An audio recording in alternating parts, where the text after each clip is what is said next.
Good morning friends, स्वागत है आपका आपके इस अपने चैनल में।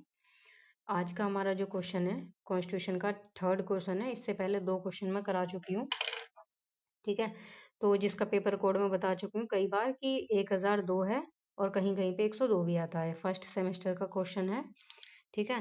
तो आज का जो क्वेश्चन है, जनहित याचिका लोकहितवाद जो होता है जिसे पब्लिक इंटरेस्ट लिटिगेशन कहते हैं, लोकहितवाद और इसे शॉर्ट फॉर्म में PIL भी बोलते हैं। तो क्वेश्चन है, जनहित याचिका से आप क्या समझते हैं? इस संबंध में सर्वोच्च न्यायालय एवं उच्च न्यायालयों के पास क्या शक्तियां हैं? लोकहितवाद पर एक निबंध लिखिए। Right A essay on public interest litigation. यह इसका आंसर है। लोकहित जनहित वाद का अर्थ, लोकहित या फिर जनहितवाद का अर्थ। आपके पेपर में लोकहितवाद भी आ सकता है, जनहितवाद भी आ सकता है। और इंग्लिश में तो यही सेम आएगा, पब्लिक इंटरेस्ट लिटिगेशन पर एक ऐसे लिखिए, या फिर पब्लिक इंटरेस्ट लिटिगेशन क्या है, लोकहितवाद क्या है, जनहितवाद का अर्थ क्या है, ये क्वेश्चन आ सकता है। तो ये आपके लॉन्ग क्वेश्चन में मोस्टली आता है, ठीक है। तो आज हम इसको अच्छे से कवर करेंगे। जनहित याचिका का अर्थ प्रदूषण, आतंकवाद, सड़क सुरक्षा, निर्माण संबंधी खतरे आदि जैसे सार्वजनिक हित की सुरक्षा के लिए कानून की अदालत में दायर मुकदमा है। वे मामले जो सड़क सुरक्षा है, प्रदूषण है, आतंकवाद है, ये बढ़ता रहता है, लोगों के हित के लिए इस मुकदमे को दायर किया जाता है सुप्रीम कोर्ट या हाई कोर्ट में रिट जारी करके। कौन सी रिट? आर्टिकल 32 के अनुसार सुप्रीम कोर्ट में और आर्टिकल 226 के अनुसार, आर्टिकल 226 के अनुसार हाई कोर्ट में, ठीक है। तो ये मुकदमा है कोई भी मामला जहां बड़े पैमाने पर जनता का हित प्रभावित होता है, कानून की अदालत में जनहित या लोकहित याचिका दायर करके उसका निवारण किया जा सकता है। अब है कि लोकहितवाद का उद्देश्य है। लोकहितवाद का उद्देश्य ये है कि लोगों के जो हित है, एक सार्वजनिक समूह के लिए जो एक उनका हित है, उसके लिए ये याचिका दायर की जाती है। जब कोई व्यक्ति निर्धनता, कोई व्यक्ति है, कोई समूह है, कोई निर्धनता, आर्थिक कमजोरी या अन्य किसी कारण से न्यायालय में वाद पेश करने अथवा न्यायिक कार्यवाही करने में असमर्थ रहता है, तब उसकी ओर से अन्य व्यक्ति, स्वैच्छिक संगठन, संस्था अथवा लोकहितवाद के माध्यम से न्यायालय में वाद अथवा न्यायिक कार्यवाही पेश की जाती है, ठीक है। अब यह है कि लोकहितवाद कौन ला सकता है? Who can file public interest litigation? कोई भी वाद ऐसे व्यक्ति द्वारा किया जाता है जिसके अधिकारों का अतिक्रमण या उल्लंघन हुआ हो। लोकहितवाद में ऐसे किसी व्यक्ति या संगठन द्वारा संस्थित किया जा सकता है जिसमें जनसाधारण का हित हो, जनता का हित हो, लोगों का हित हो। लोकहित याचिका कहाँ दायर की जाती है? मैंने पहले ही बताया आपको, भारतीय संविधान के अनुच्छेद 32 के अनुसार सर्वोच्च न्यायालय में, और भारतीय संविधान के अनुच्छेद 226 के अनुसार उच्च न्यायालय में। इन अनुच्छेद द्वारा सुप्रीम कोर्ट और हाई कोर्ट में ये याचिका दायर की जाती है। आगे है, लोकहित या जनहित याचिका किसके विरुद्ध दायर की जा सकती है? जनहित याचिका राज्य, केंद्र सरकार, जनहित याचिका राज्य, केंद्र सरकार, नगर निगम अधिकारियों के खिलाफ दायर की जा सकती है, किसी निजी पक्ष के खिलाफ दायर नहीं की जा सकती। जो गवर्नमेंट हमें सुरक्षा प्रोवाइड करवा रही है, उसी के खिलाफ जब उस मतलब जो हमें प्रोवाइड किया जा रहा है, जो हमें अधिकार दिए जा रहे हैं, उनका हनन होगा तो हम उसी के खिलाफ तो दायर करेंगे मुकदमा, ठीक है।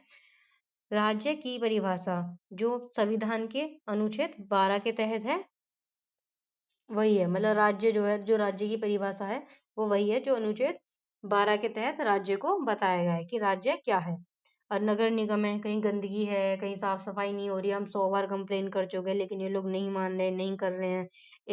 इसकी वजह से, गंदगी की वजह से बहुत सारी बीमारियां फैलती हैं, कीटाणु आते हैं, मच्छर पैदा होते हैं, बहुत सारी चीजें खराब होती हैं, लोग बीमार हो जाते हैं। ये था। आगे है, भारत में जनहित याचिका की उत्पत्ति और विकास के कुछ ऐतिहासिक निर्णय। भारत में जनहित याचिका की अवधारणा के बीच भारत में जनहित याचिका की अवधारणा के बीच सर्वप्रथम न्यायमूर्ति कृष्णा अय्यर द्वारा 1976 में मुंबई कारागार सभा बनाम अब्दुल थाई मामले में बोए गए थे। जो इसके बीज थे वो सर्वप्रथम इस केस में बोए गए थे। इसका जो पहला केस है, पहला मामला है हुसैन आरा खातून बनाम बिहार राज्य AIR। AIR का मतलब होता ऑल इंडिया रिपोर्ट 1979। यह बात जो है ये जेलों में रहने वाले कुछ अपराधियों के बारे में है, जिसके कारण 40,000 से अधिक विचाराधीन कैदियों को रिहा किया गया था। अगला है हमारा SP गुप्ता का मामला, जो भारत संघ से संबंधित है। SP गुप्ता बनाम भारत संघ इस मामले में न्यायमूर्ति PN भगवती के द्वारा जनहित याचिका आंदोलन के एक नए युग की शुरुआत की गई। इस मामले में यह माना गया कि श्रद्धा पूर्वक कार्य करने वाले कोई भी सार्वजनिक या सामाजिक कार्य समूह का सदस्य उच्च न्यायालयों में अनुच्छेद 226 के तहत या सर्वोच्च न्यायालय में अनुच्छेद 32 के तहत रिट क्षेत्राधिकार का दावा कर सकता है, ताकि उन व्यक्तियों के कानूनी या संवैधानिक अधिकारों के उल्लंघन के विरुद्ध निवारण की मांग की जा सके, जो सामाजिक या आर्थिक या किसी अन्य अक्षमता के कारण न्यायालय का दरवाजा नहीं खटका जा सकती। हमारा जो नेक्स्ट केस है वो है MC मेहता बनाम भारत संघ। ये बहुत फेमस केस है। AIR 1988। कभी भी अगर इन फ्यूचर आपको कभी भी ऐसे लिखना हो ना लोकहितवाद पे, तो इन केसों को जरूर मेंशन करना। इनका जो केस है ये MC मेहता बनाम भारत संघ का जो 1988 का AIR यहाँ लिख लेना, मैं यहाँ लिखना भूल गई थी तो मैंने ऊपर लिख दिया है ऑल इंडिया रिपोर्ट। ये मामला गंगा जल से था। गंगा नदी थी एक, उसके ऊपर था। इस वाद में गंगा जल प्रदूषण के खिलाफ एक जनहित याचिका दायर की गई थी, ताकि गंगा जल को और अधिक प्रदूषित होने से रोका जा सके। एक मामला था MC मेहता का जो 1988 में दायर किया गया था। गंगा का जो जल है उससे संबंधित था कि लोग क्या करते थे, उसमें कूड़ा कचरा करते थे। अब गंगा का जल बहुत सारे लोग उसको पीते भी हैं, जानवर भी पीते हैं। अब गंगा का जल अगर गंदा हो जाएगा तो फिर बीमारियां फैलेंगी। तो इसलिए सर्वोच्च न्यायालय ने कहा था, मतलब सर्वोच्च न्यायालय में ये एक रिट जारी की गई थी अनुच्छेद 32 के तहत सर्वोच्च न्यायालय में।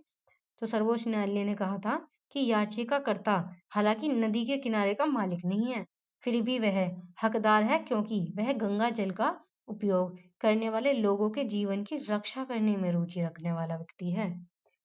यानी कि अगर आप हैं, आपको लगता है कि एक बड़े समूह की समस्या है, जल है, हवा है, प्रदूषण से खराब हो रही है, तो आप सुप्रीम कोर्ट में या फिर हाई कोर्ट में रिट दायर कर सकते हैं। अगला केस है हमारा विशाखा बनाम राजस्थान राज्य AIR ऑल इंडिया रिपोर्ट 1997। ये विशाखा का जो केस है, ये कुछ राजस्थान का ये केस है। राजस्थान में कुछ गाइडलाइंस जारी की गई थी विशाखा के नाम से। इस मामले में यौन उत्पीड़न को अनुच्छेद 14, अनुच्छेद 19 और अनुच्छेद के तहत मौलिक संवैधानिक अधिकारों का उल्लंघन माना गया था। दिशा निर्देश में कार्यस्थल पर महिलाओं के यौन उत्पीड़न रोकथाम, निषेध और निवारण अधिनियम 2013 को बनाया गया था। इसके लिए दिशा निर्देश दिए गए थे कि ये जो क्या कहते हैं अधिनियम बनाया जाएगा, किसके लिए? महिलाओं के कार्यस्थल पर यौन उत्पीड़न से संबंधित। ठीक है।